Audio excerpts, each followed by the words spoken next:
Welcome to the Intelligent CPO, what AI's expanding role means for procurement leaders.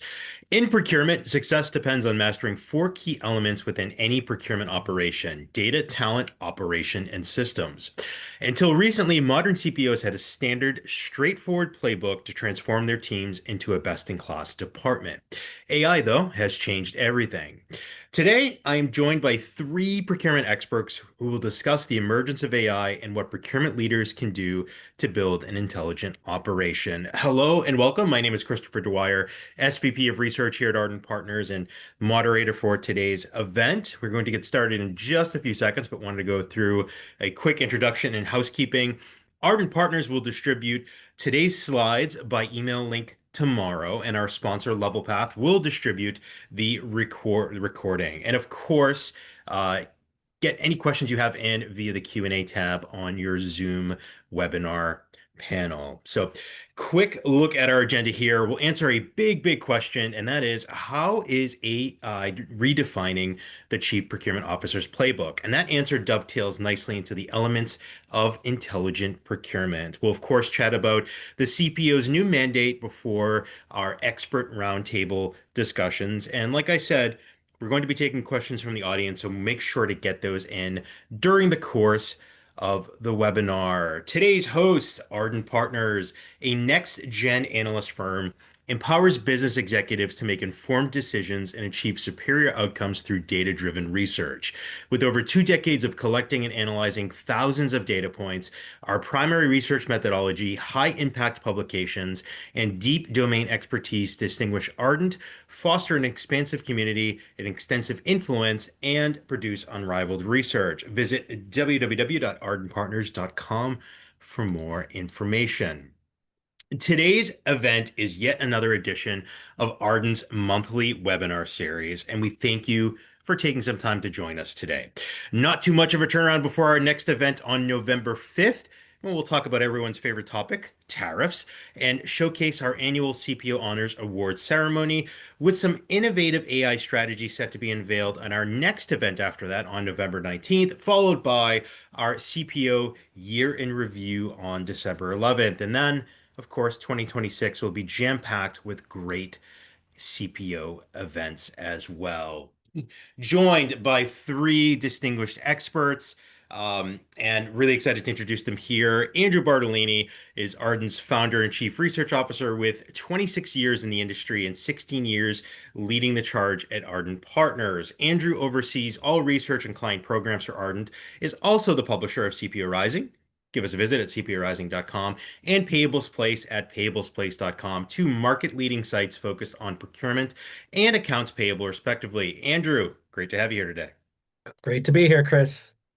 Jim O'Rourke is a seasoned leader in operations and supply chain management. With over 30 years of experience, Jim has held pivotal roles at industry giants like Conagra Brands, the J.M. Smucker Company, Vanguard, and Procter & Gamble. He's known as a transformational leader, improving teams' performance, system, and processes to execute supply chain strategies for organizations with billions in direct and indirect spend to deliver significant value to the top and bottom line. Most recently, he served as the Senior Vice President and Chief Procurement Officer at Treehouse Foods. His career journey began as a distinguished military graduate from the University of Massachusetts Amherst with a BS in chemical engineering, and he continued on as an airborne combat engineer in the U.S. Army, where he honed his leadership and logistical expertise, serving in 3 theaters. Jim lives in Middlebury, Connecticut with his wife Dawn, and they are proud parents of 2 amazing daughters, Caitlin and Ashley. Jim is active in veterans causes, local college advisory boards, and the local food bank. Jim, delighted to have you here. Thank you, Christopher. Appreciate it. And finally, Hyoun Park is head of product marketing at Levelpath and a seasoned entrepreneur and thought leader with nearly 2 decades of experience helping organizations harness technology for measurable business value, focusing on multi-billion-dollar opportunities to integrate AI into work responsibly and productively. As head of product at Levelpath, he demonstrates how AI transforms procurement into a more strategic and delightful business role. Previously, he founded and led Amalgam Insights as CEO and principal analyst, guiding enterprises in cutting IT costs, optimizing financial strategies, and navigating digital transformation while advocating for diversity in technology and STEM. He has also held senior roles at Blue Hill Research, Aberdeen Group, and Data Hive Consulting, and is a frequent speaker on emergent trends, ROI, and the future of work. Hyoun holds an MBA in entrepreneurship and marketing from Boston University. Hyoun, great to have you here today, and it's great to have you as part of this esteemed class of speakers. And we'd love to hear a little bit more about Levelpath, and thank you and the Levelpath team for sponsoring today's event. Sure. Thank you so much. My pleasure. So a little bit more about us at Levelpath. Levelpath, we are an AI native procurement platform with the mission of delightful procurement. So that might sound a little buzzwordy. So we're going to answer some questions about that throughout the course of this webinar, of course. We have native sourcing, contracts, supplier risk, and upcoming invoice management capabilities that are going to be amazing in supporting your sourcing events. That makes us a little bit different from some of our competitors on the AI side, where you see a lot of orchestration. We believe a lot in native capabilities, from intake to contract renewal. We centralize workflows, we connect stakeholders. We have users that have been able to reduce their cycle times by 50% or more by using our solution. AI plays a central part of that because AI is such a core part of the platform. We also see that our users are able to manage both direct and indirect spend through our solution. So we're going to talk a little bit more about how that happens and why AI is important to your procurement environment. So, of course, delightful procurement. What does that mean to us? It's a very funny phrase, of course, an oxymoron, perhaps, if you have been in the procurement side. But most important to us is that this means procurement is easier. It's faster. It provides greater value. It makes things easier so that you can work on more strategic initiatives. And that's what delight means to us as we think about that perspective. All right, and then here's our platform. I'm not going to go through every single part of this, but you can see we have data platform, we have integration, we have AI native capabilities, and a series of apps. When we talk about AI for procurement, it doesn't mean simply putting a chatbot in or putting one specific agent in and saying that's an AI. AI requires a vast ecosystem of capabilities across data workflows, integration, applications, and outputs to actually be useful to your organization. And that's what AI procurement really means to us. We're going to talk about that as well from a variety of perspectives throughout this webinar. Great. Thanks, Hyoun. And thank you, Levelpath, for today's sponsorship. So let's talk a little bit about the CPO playbook and how AI is redefining it, right? I'd say, for years, CPOs have relied on a proven playbook, right? I mean, if you look over the past 20 years, one of the things that procurement has done and has advanced and matured into is that there really is a codified set of best practices, right? And I know many CPOs who say that, if they go into a greenfield opportunity, that if you give them, some level of a usage mandate and some set amount of investment dollars that they can apply to finding their top talent and streamlining processes and finding the right systems, that a CPO could almost guarantee some level of return from driving both efficiency and savings. AI is rewriting that script in a large part, and so we're going to talk about that, and we're going to talk about how you start to rethink your organization, because AI, procurement's going to move from automation into intelligence, where systems are going to start to better analyze and predict and ultimately begin to act autonomously, right? And so this means that CPOs and procurement leadership teams have to start thinking, less about process automation and more about capability orchestration, right? And how do their people and their data and technology come together to create value and what we believe is going to be, entirely new ways. And so let's do a little baseline, right? So earlier this year, we conducted our annual State of Procurement survey. More than 340 procurement executives responded to a whole series of questions. We've done this annual survey since we've started, and actually I've been doing it for more than 20 years now. Cover the full scope of operations, and when we examine CPO expectations a little bit more closely, we see that the reasons why CPOs are investing in AI, the reasons why CPOs are excited to be starting to work with AI. To start, right, 80% of all CPOs are looking for AI to drive productivity across their departments by automating routine tasks and reducing manual workload. Right. At the same time, right, they're starting to look for stronger decision support, right? So about half of CPOs are looking for that, converting system data into actionable insights that can improve results. Efficiency gains, of course, another top goal with AI, helping to speed up processes.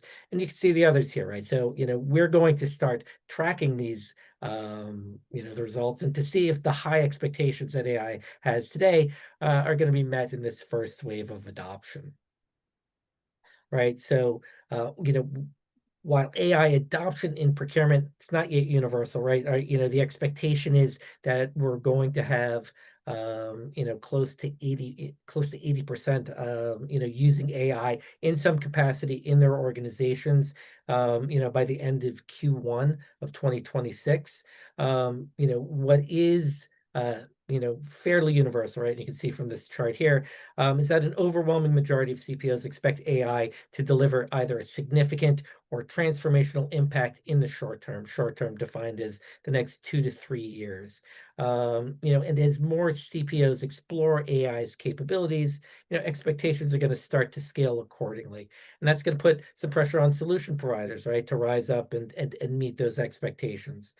So whether we're talking about autonomous sourcing and AI-powered negotiations, or advanced contract analytics and next-gen spend analysis, these intelligent tools are quickly evolving. And, the early results include higher levels of automation, smarter decision support, and better user experience, right? And I talked about AI adoption, right? It's accelerating quickly, right? And what's also going to change and shift is the level of AI that's being used today, right? We have some technologies that have been around for a while that, really since the launch of the large language models and ChatGPT have been rebranded as this new AI. But the reality is that there are some baseline AI capabilities that have been in place for a long period of time. And I guess the point is, it's an exciting time. It's a transformational time. And while I guess there's debate about the timeline for when the large AI impact actually hits procurement. I think the reality is that those of us working in the industry, those of us working at Ardent Partners, certainly do see it as a transformational technology, right? And really something along the order of the introduction of the internet, right? And there was a period of time where we did our sourcing and our rec to PO work, without the use of the internet. And then there's the after. In 3 or 4 years, we're going to start to look at this timeline and this technology the same way. And that's because AI can and will be a force multiplier for procurement. And so the difference between getting it right and getting it wrong is going to have a lasting impact on your organization in the medium and long term, right? And so that's really what your organization should be thinking about today: is how do we get our organizations AI ready? How do we start trialing? How do we start piloting? How do we start getting ourselves in position to really leverage the capabilities as they develop, and really start to become much more embedded into the fabric and overall operations of your organization? Because AI can and will drive efficiencies, right? It's going to start by automating processes around the edges, carving 10 to 15% of the staffer's time on an activity, and slowly building out into more autonomous workflows and tasks. AI can and will drive more engagement and spend capture by enabling better user experiences, right? Providing information to users in the context of who they are and what it is that they're actually doing. And AI can and will provide information to users in the context of their activities, and eventually, supporting smarter decision making, or not eventually, but actually supporting smarter decision making, and eventually providing more predictive guidance, right? So, really burgeoning on a very exciting time. Now, what does this mean for procurement and the CPO? All right, so we're going to look at that when we get to our expert panel with Jim, our resident CPO here. But for AI's value, right, procurement, to really optimize AI's value, procurement leaders must focus on getting 4 foundational areas into shape, right? The pillars aren't new, right? In fact, they've always anchored the CPO playbook, but AI changes the dynamic, right? Both the emphasis and the approach, of each of these elements, and really does demand greater precision, integration, and adaptability across each of these areas. So let's look at the 4 of these elements, right? So so these are the areas you're already working on, right? And just like your overall operation, AI success starts with building the right foundation, right? To lead with AI, CPOs must take deliberate steps to build a strong and scalable foundation, right? And so just looking at each of these elements, right? Element 1, right? Data. Start by strengthening your data to be accurate, accessible, and well-governed so that it can power any new intelligence system or algorithm. Element 2, right? Your team, right? The talent, right? It needs to be adaptable and, AI ready. We'll talk a little bit about what that means. And so investing in your talent with training, focused on the development of skills that your team's going to need to understand and use AI, both in the short term and then in the longer term, right? There's going to be a shift in the skill sets that are needed for your organization. And so starting to think about start to skate where the puck is going, not where it is today.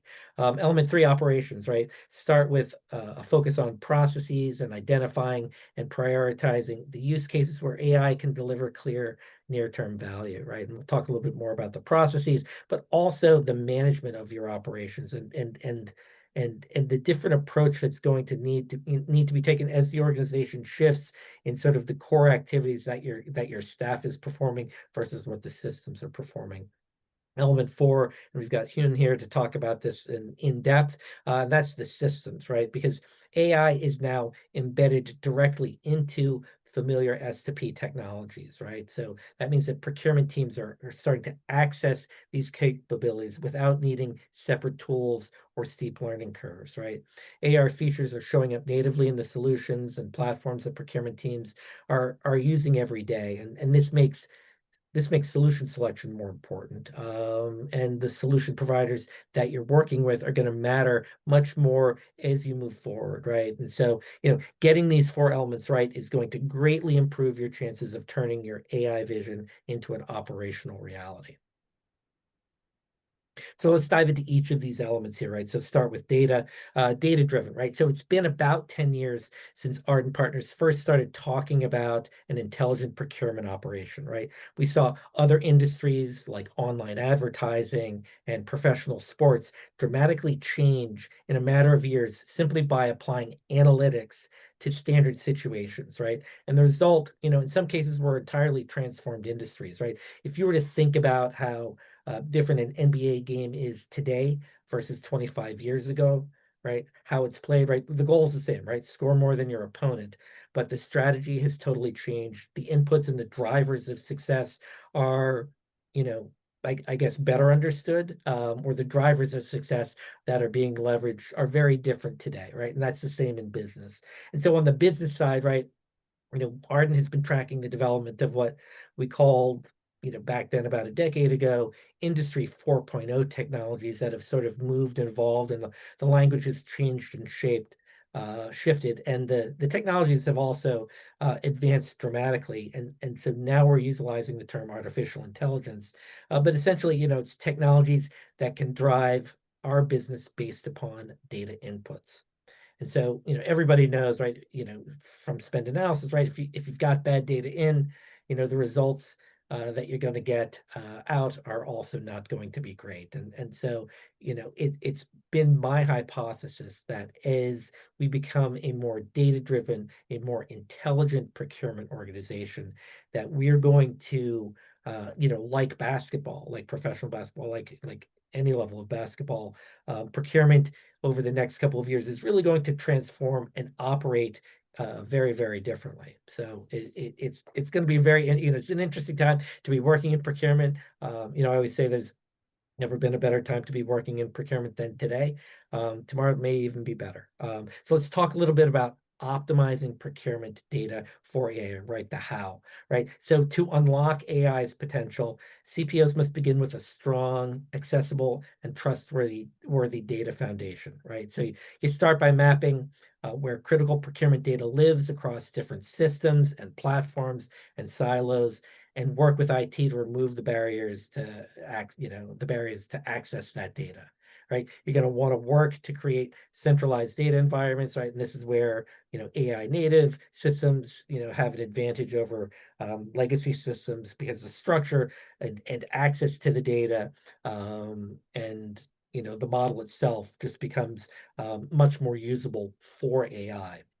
Now, obviously, not every organization is going to, have that to start. So you want to focus on data quality, right? Standardize your formats, clean your legacy data, implement ongoing validation processes, leverage AI itself for initial cleanup and anomaly detection. But make sure you are assigning ownership for continuous monitoring, right? If data is if AI is the driver of future success in procurement, data really is the fuel, right?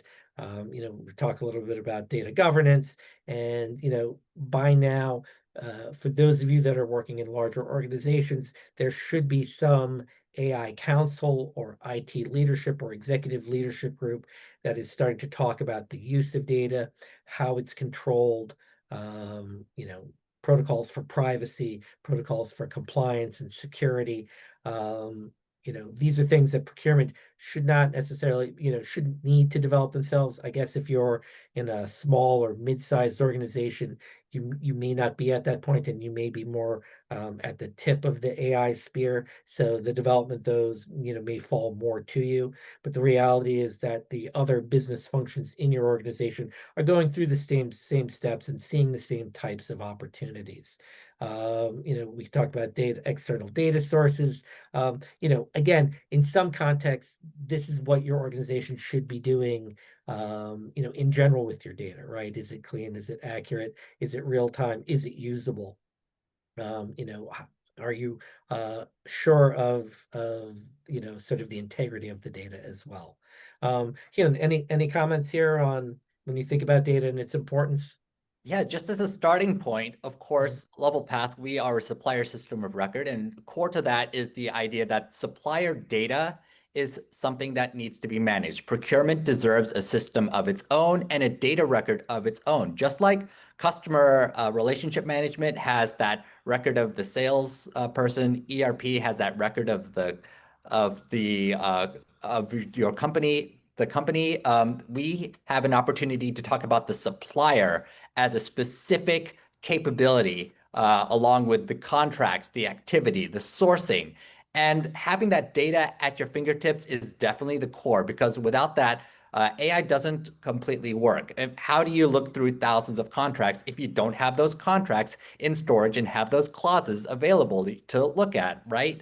Yeah. How do you look at all your sourcing events if you don't have those sourcing events stored somewhere to be able to look at? That historical data is the starting point, definitely, of being able to have great AI and to make yourself more productive.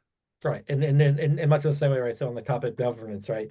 I know that you and everybody at LevelPath talks about the partnership here. So tell us a little bit more about the thought process around. Yeah, this. just to say that this is an important piece of how we go to market, and we have our own mini site, our microsite, showing all the ways that procurement and IT work together when you're thinking about data architecture, integrations, trust.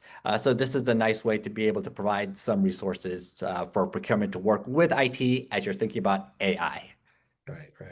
So data, element number one. Maybe the most interesting of all of the elements is talent in the team, right? Because preparing the team for AI, it starts with education, right? Helping procurement professionals understand not just what AI can do, but how it, will potentially and most likely reshape the way they work, right? In the short term, this means, training teams, right? Again, in a lot of what we're talking about here and the elements of AI, it's very similar to what you're doing already within your organizations in, trying to get the team, as skilled and as best prepared to tackle the work that it has right in front of it. And so with AI, right, I think that, the black box nature of how AI operates, right? Data goes into a system and there's some type of output and you can't really see the inner workings of it, or you may not be able to ultimately validate it in real time. There's going to be a level of trust that's associated with working with, with AI and your systems. And therefore, you need to build in the checks and balances and ensure that the results are being validated or the guidance is being validated, so that there's a little bit more around the coaching and the engaging with your team as you start to get them ready for AI itself and the use of it.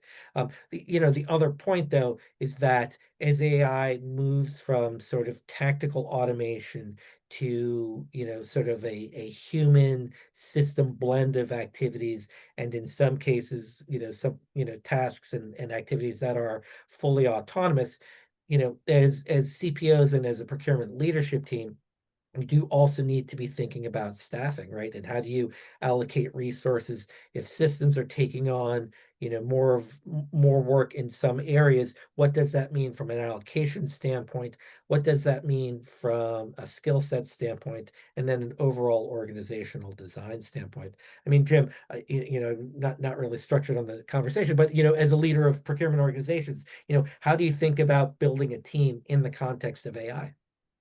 Yeah, and it even goes all the way back to, do you need only people with business degrees in operations and engineering? Right. Right. Because a part of this is, how do you unlock value with AI? And that means you need some folks that are more liberal arts focused, or double degree, where they have the left side, right side of the brain. Mhm.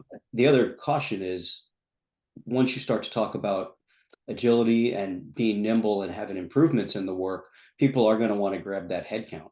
And you're not a full-time equivalent, one for one with what AI has done for productivity. And so it's an education of what we can unlock further to senior leaders, especially the head of HR and finance, with what we can do with the extra bandwidth.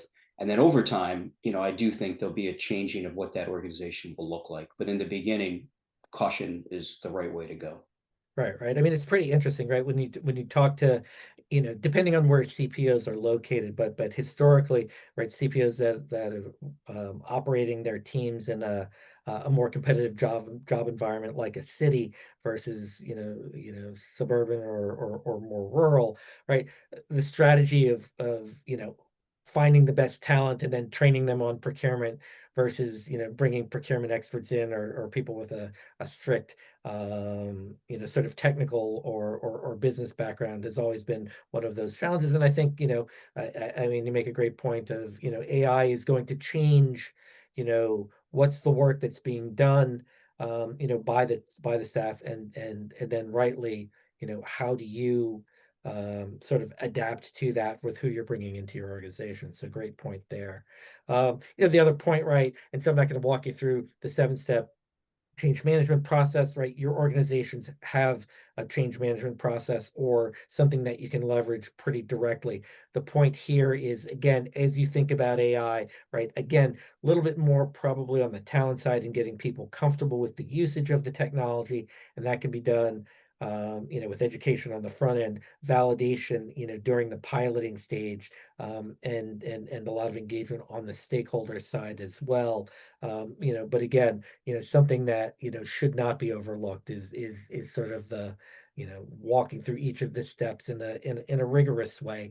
And then on the last point, right, the reinforce, measure, optimize. One of the things that we have historically seen with any large technology deployment within procurement, right, a full source to pay or strategic sourcing, or even at a single application area, is that momentum tends to fade away after the first year or two, after the first targets have been met, after an ROI has been achieved.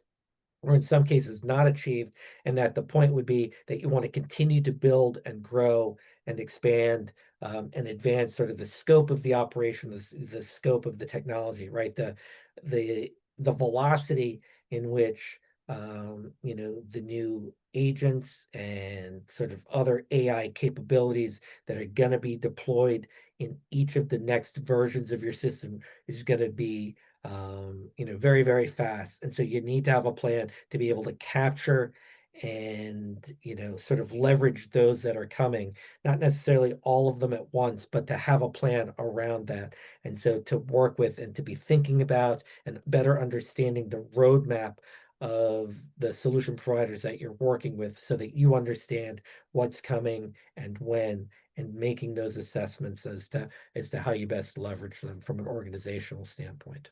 And Andrew, if I may, Yeah, as a please. leadership team, we have to model that, right? We can't tell other folks to change the way they work and use the opportunity. We have to model that. You know, I heard somewhere there's one company that's done really well at adaptability, and every meeting they use something from AI, whether it's a dashboard that was, you know, filled the night before for real time, or some other way to model. No, we are looking at this and it matters. And that's one of those change management opportunities. Right, right. So I look at an analogy, right? So Ardent Partners, not a huge organization. We were a little larger about 10 years ago, but we could definitely see that video was going to be the wave of the future, that we're going to be delivering webinars, you know, on camera, that we're going to have more and more meetings on camera. So we started to have all of our meetings, you know, on camera, just to get people comfortable with, you know, looking at, talking to the camera. Hopefully that's paid off today. But you know, the idea there as well with AI, right? You just start using it. I mean, you know, one of the, I think, helpful things with AI, you know, within the procurement department is that so many of us are using AI for other parts of our lives, right? Whether that's ChatGPT to send a, you know, an email to the relative you haven't talked to in a year, or whatever the case may be. I don't know why I use that as an example. It's not something I've done. But anyway, element number 4 is intelligent processes, and with that, really intelligent management, right? So we're talking about operations, and so there's really 2 components of that. One is the actual activities and tasks that are happening at the line level, and then there's the how do I think about managing the entirety of the full, you know, the full scope of operations of a procurement department. And so, you know, intelligent processes are going to use AI to continuously learn and adapt, right? And that starts with the automation of routine tasks, you know, improving accuracy, improving speed, and improving consistency over time. And by leveraging more automation, right, procurement teams are going to move from supporting and driving reactive workflows to more strategic management, right? And that pivots back to what Jim was talking about, right? You know, what are the skill sets that your organization should have, you know, in the near term and in the future? You know, it was interesting. I was, you know, just moderating a panel with, and there was a large global one, a Fortune 20 company. They were talking about how they now have a procurement CTO, right? And so for years, you know, there was all the talk of, you know, you've got to work with and collaborate and talk to your chief financial officer, right? So you need to speak the language of finance. You know, that's starting to evolve. I mean, that's still the case, right? There's a lot of value in having a tight relationship with finance.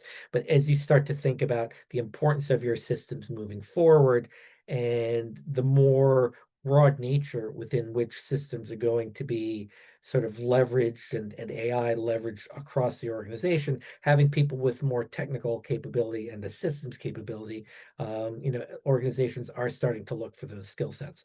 On the operation side, on the management side, right, it means that CPOs are going to need to structure their operations to leverage insights faster, right, to ensure that the data-driven decisions are validated, but that also, that, you know, really what you're doing is orchestrating activity across systems and suppliers and stakeholders. So intelligent operations, right? So what does that mean, right? You know, you move from process control to outcome orchestration, right? CPOs need to focus on connecting systems, data, decisions, and leveraging an AI-enabled platform. Rethinking the management approach means empowering teams to guide intelligent systems rather than simply operating them, right? Shifting leadership from supervision to strategic direction, right? Less focused on sort of the micromanagement of where you are in a specific process, but how do those processes interrelate and impact your trading partners? How do they interrelate and impact your stakeholders in the business? How do they, impact interrelate and impact your own teams, right? Another part of that is, right, is redefining metrics for success, which requires measuring value, obviously in terms of business outcomes, agility, and innovation. And it's here really where I start to think about the transformation of how procurement, in 5 or 10 years is going to look from what has been the classic best-in-class operation, right? Will we start to see a change in the activity and the emphasis and the prioritization? And will procurement be playing a different game, much in the same way that the NBA is today? Hyoun, any thoughts there? Yeah, a lot. So, of course, procurement is always challenging because it is inherently cross-departmental by nature. We work with every single department, and we have to be able to speak several different languages. When we talk to data, we've got to have at least a smattering of the IT understanding. We've got to talk to finance and accounting and get an idea of how to align our work to GLs, cost centers, and budgets. We have to work with operations. We have to make sure that supply chain logistic capabilities are being handled, especially with direct procurement. So all sorts of different areas where cross-departmental operations really depend on procurement. And this is where AI provides an opportunity as well to help this across the board. When you think about intake and orchestration, you want to guide your users to the right place at the right time without having them memorize the entire procurement playbook. From a sourcing perspective, you want to be able to drive RFPs and competitive bids more easily. And be able to automate this over time, obviously, as you have repetitive sourcing. From a contract perspective, you obviously want to be able to manage those thousands of contracts and know where your vulnerabilities, especially in this time of tariff, where things can show up with little to no notice. And you want to know where you stand across current regulatory and legal needs. And then from supplier onboarding and risk perspective, you obviously want to see what that looks like across the board as well, and provide that guidance to your legal team, your risk team, your IT security team. All these things where procurement is actually at the core of a bunch of different strategic areas. And then you have to be able to run with that as well. So the good part is we get to be more strategic. The hard part is now we have to figure out how to talk at that higher level, as Jim knows so well. Yeah, and you have to speak in the language of your stakeholder. Otherwise, you're dead in the water.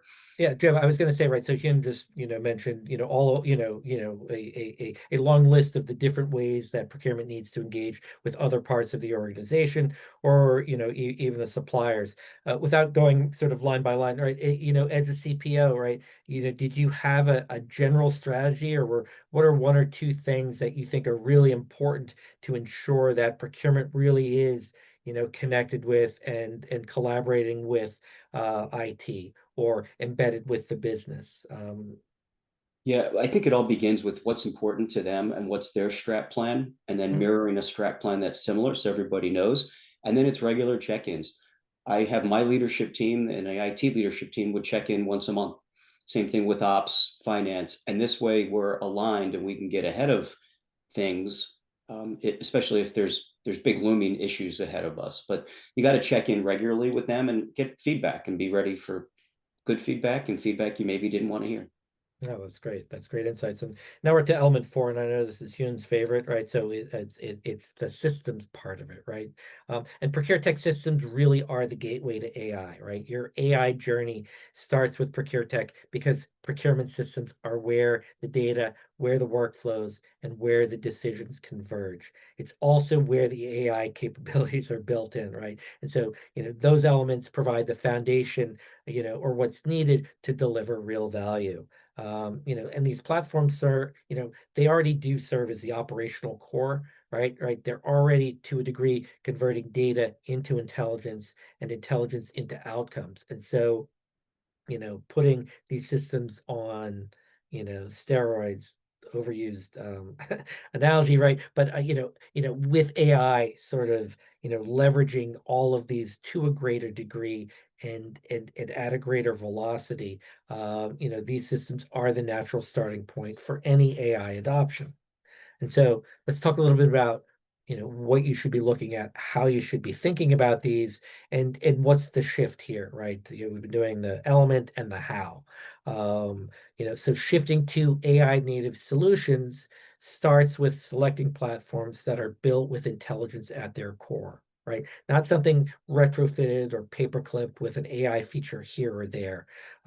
This is desirable, right? What you're looking for is a system that has sort of a holistic view of the management of its data and the interlinking of its workflows, because you want systems that can leverage AI across the scope of your operations or what it is you're using those systems for, because there's great value in using technology that can learn, adapt, and improve, right? We're talking about getting your organizations ready for this next wave, right? And so integrating AI into workflows and operations, right, that requires, a mapping process to a degree, right, to determine where the automation and insight can have the greatest impact, and then redesigning processes, hopefully streamlining them, removing as many of the steps as possible that you can, and then looking to embed intelligence. Now, part of that process, though, it's not simply where's your areas of greatest need, it's what's available in the market. What are the capabilities from your solution provider or the systems that you're looking at, right? You need to make sure that there's not these huge gaps. As you think about your AI strategy, it's going to be important for you to calibrate the balance between human judgment and machine autonomy, right? Right now, it's not as big of an issue, but with the introduction of agents and with the prevalence of agentic AI, it's going to become a much larger consideration for you. And essentially, it will make sense to figure out what's done best by whom and by which side of the equation, system or staff.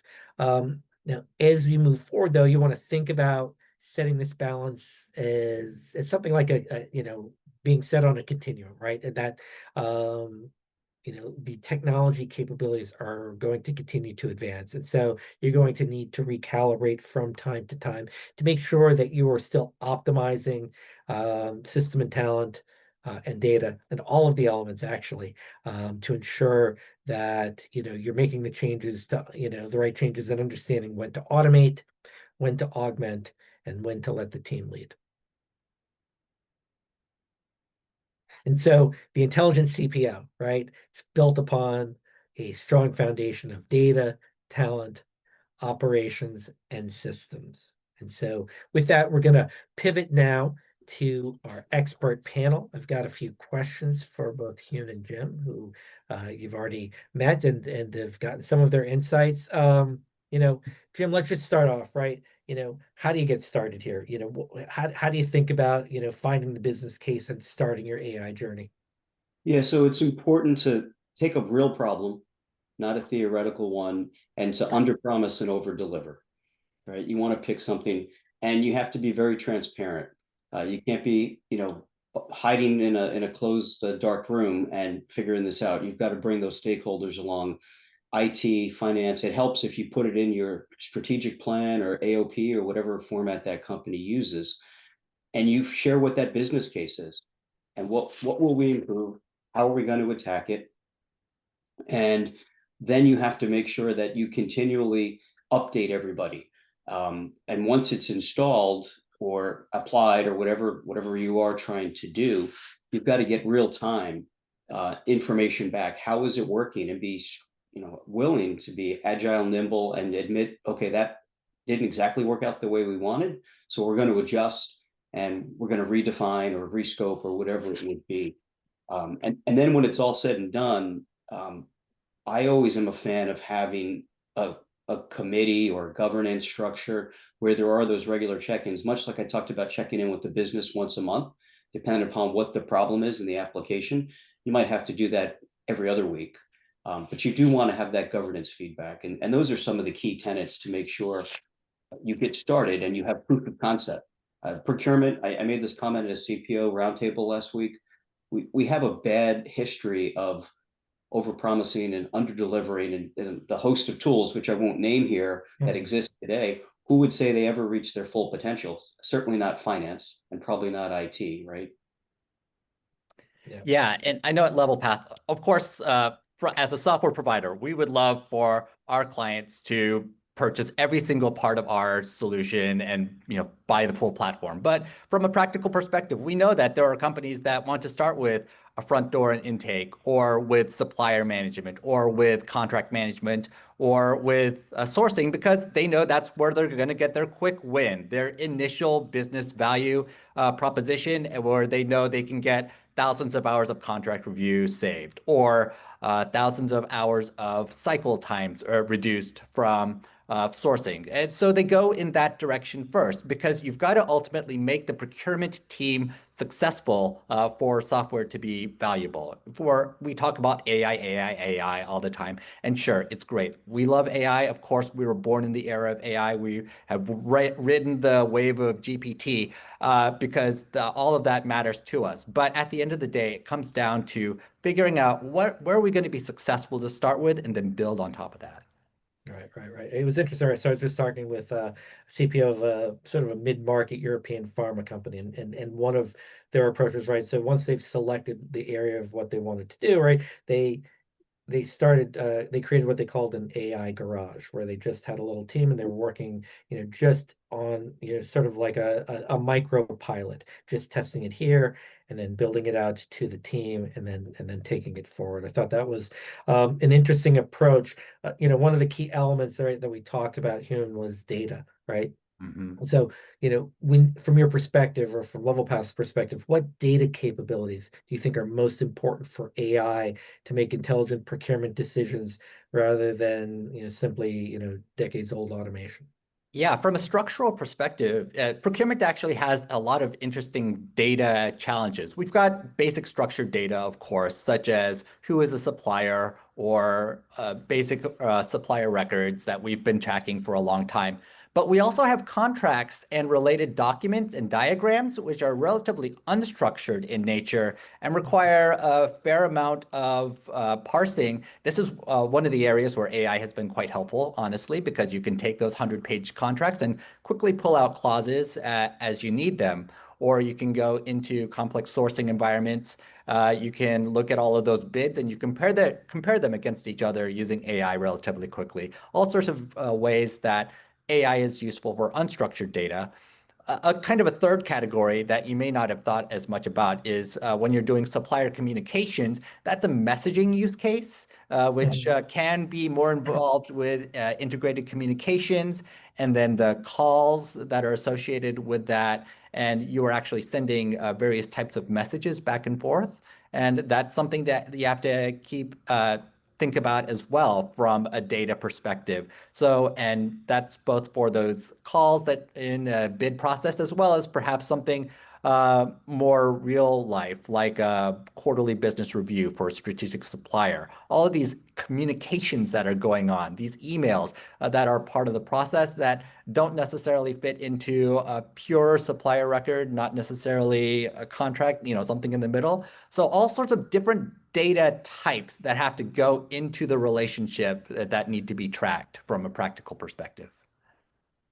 Makes sense, right? And so I'll note, right? So we are saving some time at the end also for questions, but we can integrate questions that you may have in the audience into the roundtable here.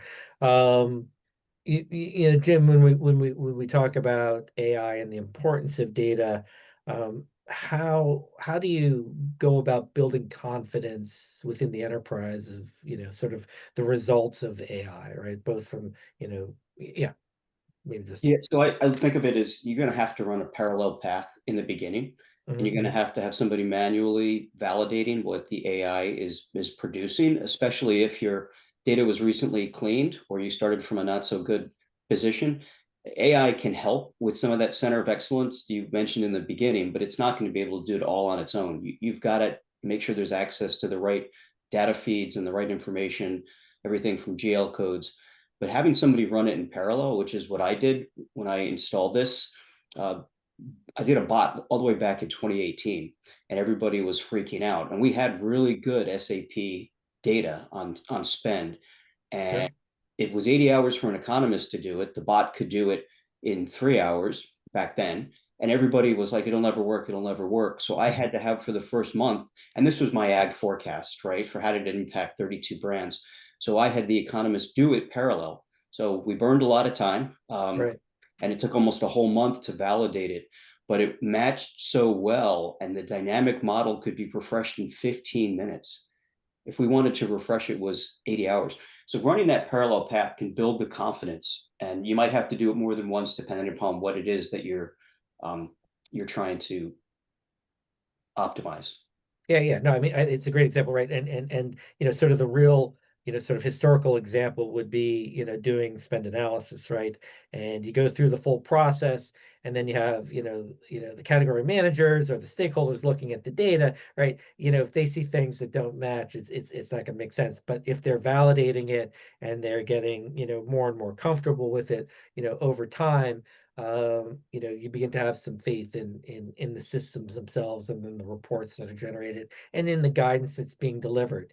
Now, again, with all of the things that are happening so quickly, you're going to want to put, those checks, whether you're calling it governance, whether you're calling it sort of, validation, to make sure that you're still directionally correct, and that the accuracy is what is what's expected, and what the systems are telling you should expect.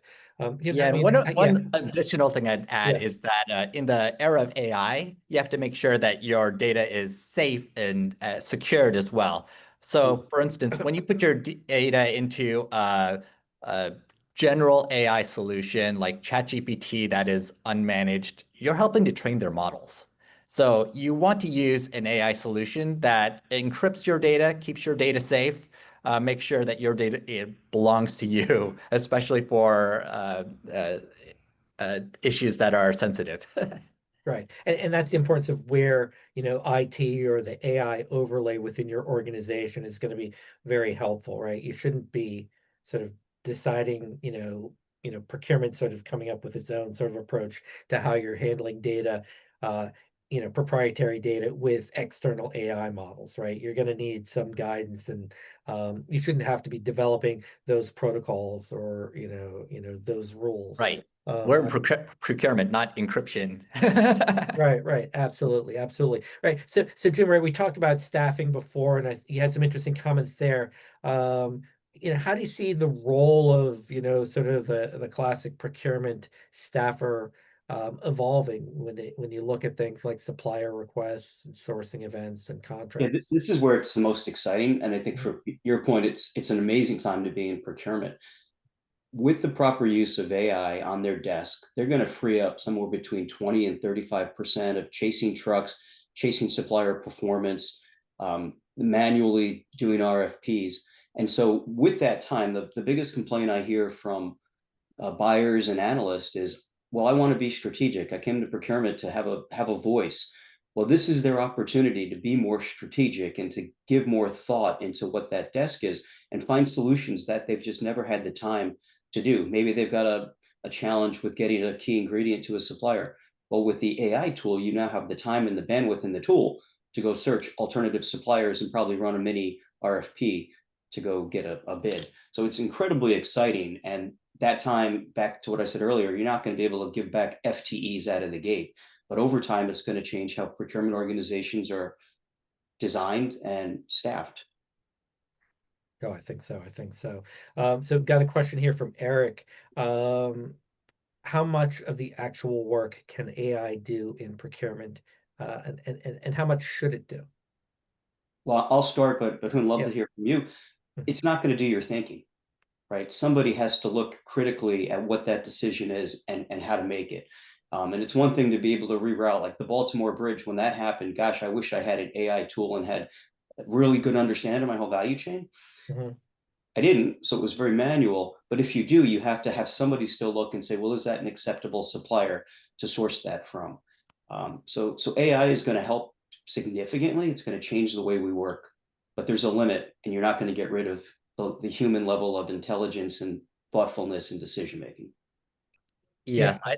Go ahead. I just add to that AI will help tremendously with anything that's considered kind of a line item search or comparative analysis. That is something that AI is fantastic at, and it will, in a large procurement organization, save thousands of hours. I'm fairly confident that you will find those savings. But I think the real value is in looking at what is possible. So you say have a team of 5, but you have the workload of 10 people. Now you have an assistant that can take care of the low-level comparative work so that you can focus more on how procurement aligns to the rest of the business.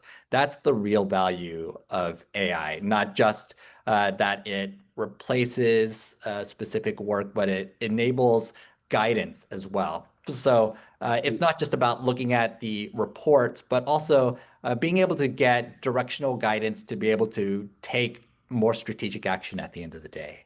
Yeah, I mean, I think, Sorry, yeah, I'm sorry there, Jim. I was going to just say that, right. I think the answer is that, you know, there's not like a precise sort of definitive answer on every activity within procurement today.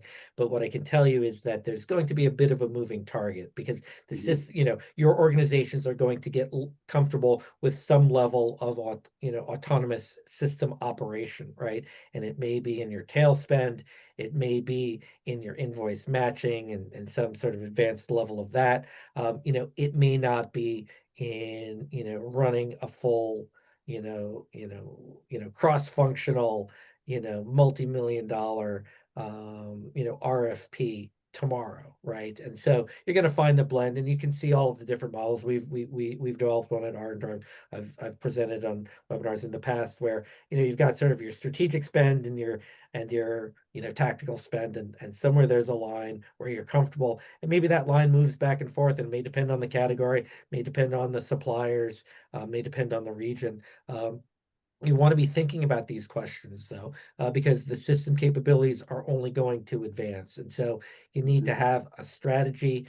You need to be talking to CPOs like Jim, and checking out where the line's being drawn today, because it's going to move. I think we've got time for one more. This one comes in from Caitlin. Maybe I guess this is for all three of us, but when you look at risks, what are the risks that are out there with AI? Are there one or two? Is there a greatest risk? Data.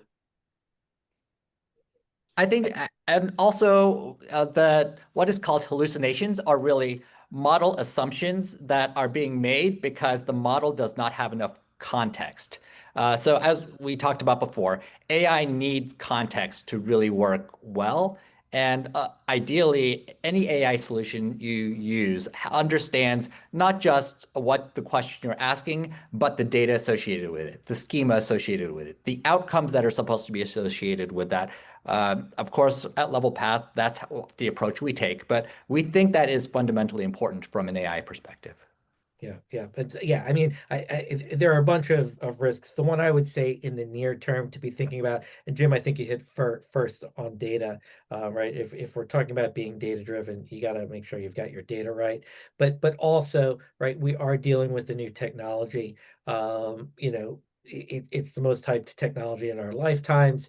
You want to make sure that you give it a fair shot, even if it underperforms those really high expectations to start, and that you just sort of continue on, because much in the same way that there's a pre-internet and post-internet world, there's a pre and a post-AI world. And so, gentlemen, Hyoun, Jim, I want to thank you for your great insights today, and the expertise and the knowledge that you've shared.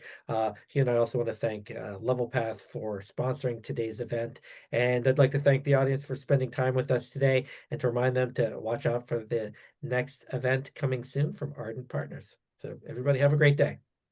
Thank you.